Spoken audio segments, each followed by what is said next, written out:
జగన్మోహన్ రెడ్డి రాగానే ఒక పోర్టు, ఒక SEZ, ఒక ambulance service, Krishnapatnam coal supply, ఎందుకు ఇంత మీకు దురాశ ఎందుకు మొదలైంది అంటే విజయసాయి రెడ్డి అక్కడ ఉన్నాడు కాబట్టి, అరవిందో ఆయన వియ్యంకుడు కాబట్టి, అరవిందో ఏం చేసినా చెల్లద్ది, రాష్ట్రంలో ఉండే ప్రజలు చావండి, మేము చేసే దోపిడీకి నష్టాలు అంతిమంగా ప్రజలు అల్టిమేట్ లూజర్స్ ప్రజలు అనే పరిస్థితికి వచ్చింది. నేను ఇప్పుడు 2022 ఫిబ్రవరి 15 కృష్ణపట్నంలో ఉండే జెన్కోకి 2400 మెగావాట్ల super critical thermal power station కి 4.5 lakh tons మీరు సప్లై చేశారు. అది మట్టి మశానంతో కలిసిపోయిందని, PLF ప్లాంట్ లోడ్ ఫ్యాక్టర్ పడిపోయిందని ఎంప్లాయీస్ ధర్నా చేశారు. అప్పుడు మేము ఎంటర్ అయ్యి ఆ మట్టి మశానం ఫోటోలు నేను ఆ రోజు చూపించా. ఇప్పటికే ఆ లింక్ నా దగ్గర ఉంది. ఇక్కడే ప్రెస్ కాన్ఫరెన్స్ పెట్టా. నేరుగా ఆ పోర్ట్ లో ఇంపోర్ట్ చేశారు. ట్రైడెంట్ అండ్ నాలెడ్జ్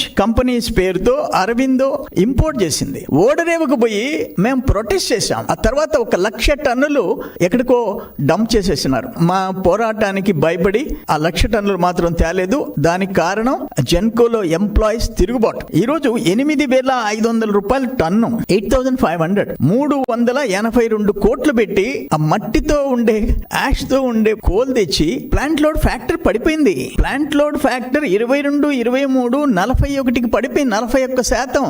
ఆ పక్క సంవత్సరం 42%, 40%. అంటే జగన్మోహన్ రెడ్డి టైంలో 24 వచ్చింది.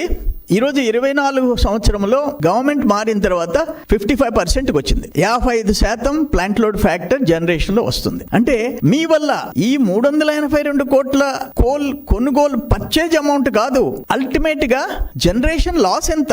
ఆ టైంలో షార్టేజ్ ఆఫ్ పవర్ ఉండి బయట మార్కెట్ లో 10 రూపాయల నుంచి 14 రూపాయలకు కొన్నారు. దాని వాల్యూ ఎంత? మొత్తం మీద 700 నుంచి 1000 కోట్ల రూపాయలు, more than 700 crores loss.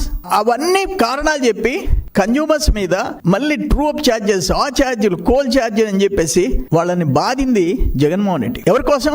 Aurobindo వాళ్ళ విజయసాయి రెడ్డి వియ్యంకుడు ఆదాయం కోసం.